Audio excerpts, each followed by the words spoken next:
नमस्कार दोस्तों, कैसे हैं आप सब। आई होप आप सब बहुत अच्छे होंगे। तो दोस्तों, हमारे हिंदू धर्म में तुलसी का पौधा बहुत ही महत्वपूर्ण पौधा माना जाता है, क्योंकि पद्म पुराण के अनुसार जहाँ पर तुलसी का पौधा लगा होता है वहाँ पर भगवान श्री हरि विष्णु, भगवान भोलेनाथ व ब्रह्मा जी का वास होता है। और ब्रह्म वैवर्त पुराण के अनुसार प्रतिदिन अगर आप सुबह उठकर तुलसी के पौधे का दर्शन करते हैं, उन्हें प्रणाम करते हैं, तो इससे आपको 1.25 ग्राम सोने के दान के बराबर का फल प्राप्त होता है। तुलसी के पौधे का पूजन करने से, तुलसी जी का दर्शन करने से सभी प्रकार के पाप दूर हो जाते हैं और तुलसी के पूजन से सभी मनोकामनाएं भी पूर्ण हो जाती हैं। क्योंकि शास्त्रों के अनुसार जब हम तुलसी का पूजा करते हैं और अपने मन की कोई भी कामना तुलसी जी से कहते हैं तो वो सीधे श्रीहरि विष्णु तक पहुंचती है। तो हमारी कही गई जो प्रार्थना होती है वो जो हमारी मनोकामना होती है, भगवान श्रीहरि विष्णु उसे अवश्य पूर्ण करते हैं। क्योंकि माँ तुलसी भगवान श्रीहरि विष्णु को अत्यंत प्रिय है, उन्हें विष्णु प्रिया भी कहा जाता है।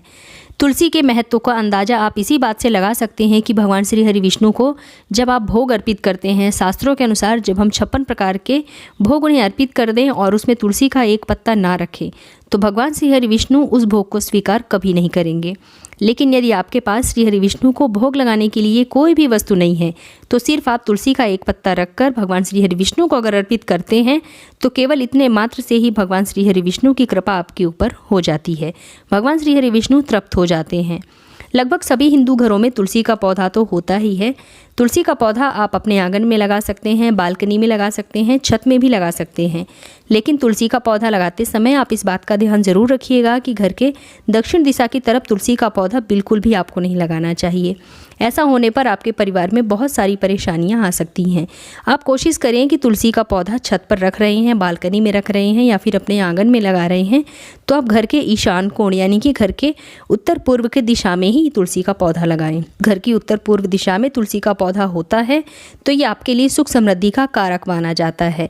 वहीं रखकर हमें तुलसी का पूजन करना चाहिए। दक्षिण दिशा में तुलसी का पौधा नहीं लगाना होना चाहिए। इस बात का ध्यान आपको ज़रूर रखना चाहिए।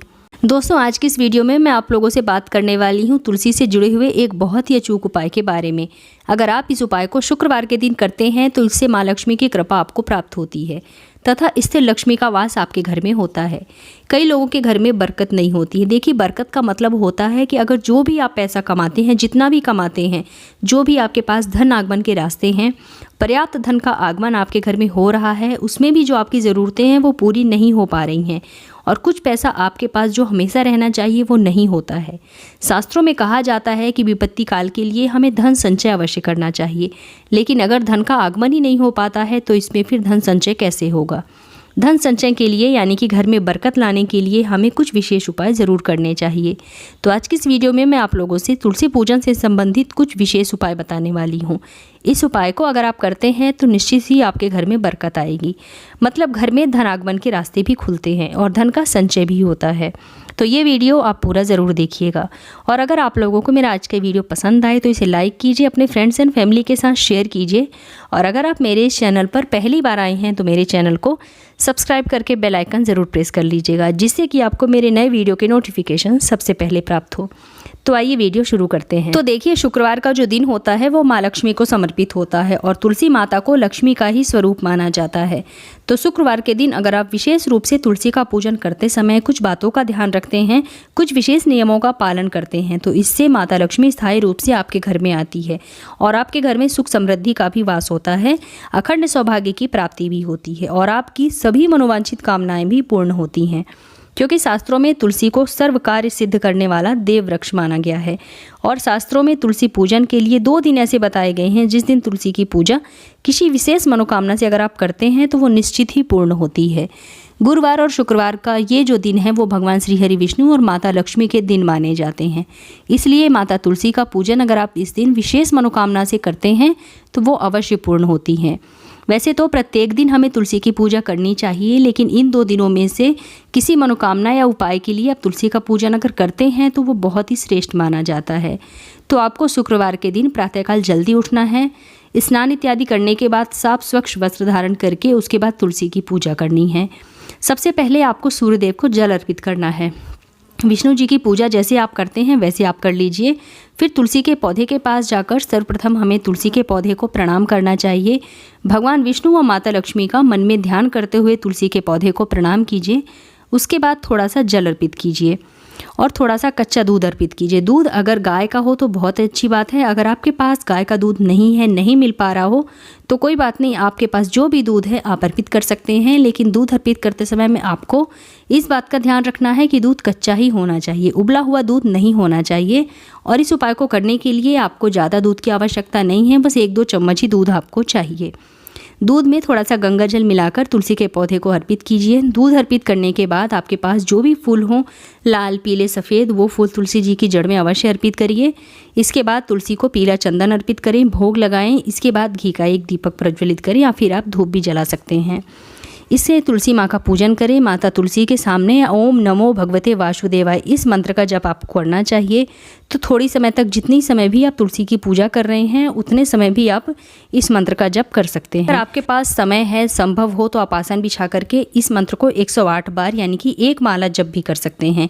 इसका आपको कई गुना अधिक फल प्राप्त होगा। अब इसके बाद जब आपकी पूजा पूर्ण हो जाती है तो तुलसी के पास थोड़ी सी मिट्टी लेकर उसे अपने आप को मस्तक पर लगानी है। ये तो सुबह की पूजा हो गई। और शाम की जो पूजा है वो विशेष रूप से आपको दीपदान करना है तुलसी जी के पास। तो शुक्रवार के दिन जब आप तुलसी को दीपदान करेंगे तो प्रयास कीजिए कि शुद्ध घी का दीपक ही प्रज्वलित करें। लेकिन यदि आपके पास शुद्ध घी उपलब्ध नहीं है तो फिर आप तिल के तेल का भी प्रयोग कर सकते हैं। आइए बात करते हैं दीपक के विशेष उपाय के बारे में। अगर आप अपने घर में बरकत चाहते हैं, आप चाहते हैं कि माता लक्ष्मी आपके घर में स्थायी रूप से वास करें, तो ये दीपक आपको शुक्रवार के दिन से शुरू करना है और प्रतिदिन इसी प्रकार से तुलसी के नीचे शाम को दीपदान करना है। क्योंकि आज मैं आप लोगों को मन की सभी मनोकामनाओं को पूर्ण करने वाला दीपक, इच्छा पूर्ति दीपक के बारे में बताने वाली हूँ। इसके लिए आपको एक दीपक लेना है। इसमें आप किसी भी दीपक का प्रयोग कर सकते हैं। अगर आप पीतल का दीपक प्रयोग करते हैं तो ज़्यादा अच्छा होगा, क्योंकि इस दीपक को प्रतिदिन धो करके साफ करके आप उसका प्रयोग कर सकते हैं। लेकिन अगर आप मिट्टी के दीपक का प्रयोग करते हैं तो इसके लिए आपको हर रोज़ मिट्टी का नया दीपक चाहिए, क्योंकि मिट्टी के दीपक को आप दोबारा प्रज्वलित नहीं कर सकते हैं। और अगर आप चाहें तो आटे का दीपक भी प्रयोग कर सकते हैं। कोई भी दीपक आप ले लीजिए, फिर उसमें आप शुद्ध घी या तिल का तेल भी डाल सकते हैं। इसमें आप कलावे की बाती डालिए। देखिए, कलावे की बाती डालने से माता लक्ष्मी की विशेष कृपा आपको प्राप्त होती है। तो कलावे की बाती का ही आप प्रयोग करें तो बहुत अच्छा होगा। तो कलावे की बाती बनाकर आप दीपक प्रज्वलित करें। और दीपक प्रज्वलित करने के बाद आपको उस दीपक में 2 इलायची डालनी है, थोड़ा सा इत्र डालना है और 2 लौंग डालना है। लौंग फूल वाली ही होनी चाहिए, बिना फूल की लौंग नहीं होनी चाहिए। इस बात का ध्यान आपको ज़रूर रखना चाहिए। ये तीनों चीज़ें प्रतिदिन आपको दीपक में डालनी है। इससे क्या होता है, देखिए, इलायची माता लक्ष्मी को अत्यंत ही प्रिय है। इलायची का प्रयोग करने से आपके घर में धन का आगमन होता है और इत्र का प्रयोग करने से भी धन का आगमन होता है। इसके साथ ही इत्र का प्रयोग करने से, जब हम दीपक में इत्र का प्रयोग करते हैं तो इससे आपके घर में धन की वृद्धि होती है, यश की प्राप्ति होती है और मान सम्मान में भी वृद्धि होती है। गुलाब के इत्र की सुगंध माता लक्ष्मी को बहुत अधिक प्रिय है, तो आप कोशिश कीजिए कि इत्र आपको गुलाब का ही लेना है। इससे माता लक्ष्मी की विशेष कृपा आपको प्राप्त होती है। इसके अलावा दीपक में जो आपने लौंग का प्रयोग किया है, इससे आपके घर की सभी प्रकार की नकारात्मक ऊर्जा दूर होगी और आपके घर के कलह कलेश से भी आपको मुक्ति मिलेगी, बीमारियां भी समाप्त हो जाएंगी। क्योंकि देखिए, लक्ष्मी जी का वास उसी घर में होता है जिस घर में नकारात्मक ऊर्जा नहीं होती है। तो इस लौंग के प्रयोग से आपके घर की सभी प्रकार की नकारात्मक ऊर्जा दूर हो जाएगी और ये तीनों चीज़ें आपको मार्केट में आसानी से मिल जाएगी। तो इन तीनों चीज़ों का प्रयोग आप जब शाम के समय दीपक जलाते हैं तो दीपक में डालकर प्रज्वलित कीजिए। इन तीनों चीज़ों को डालकर तुलसी के पौधे के पास अगर आप दीपक प्रज्वलित करते हैं तो कभी भी आपके जीवन में धन का अभाव आपको नहीं होगा। इस प्रयोग को आप प्रतिदिन करें। इस प्रयोग को प्रतिदिन करने से यदि आप कर्ज से घिरे हुए हैं तो उससे भी आपको मुक्ति मिलेगी। व्यापार में अगर आपको बहुत अधिक घाटा हो रहा है, आर्थिक तंगी आपकी बहुत ज़्यादा खराब है, पैसों का आगमन नहीं हो रहा है या पैसा आता है लेकिन घर में टिकता नहीं है, व्यर्थ के कामों में खर्च हो जाता है, तो इस उपाय को आप करना शुरू कीजिए और आप देखेंगे कि आपकी सभी धन से संबंधित सभी परेशानियां जड़ से समाप्त हो गई हैं और आपका जीवन सुखमय हो गया है और आपकी सभी मनोकामना अवश्य पूर्ण हो जाएंगी। तो दोस्तों, उम्मीद करती हूँ कि आप लोगों को मेरा आज का वीडियो ज़रूर पसंद आया होगा। तो मिलते हैं अपने नेक्स्ट वीडियो में, तब तक के लिए धन्यवाद।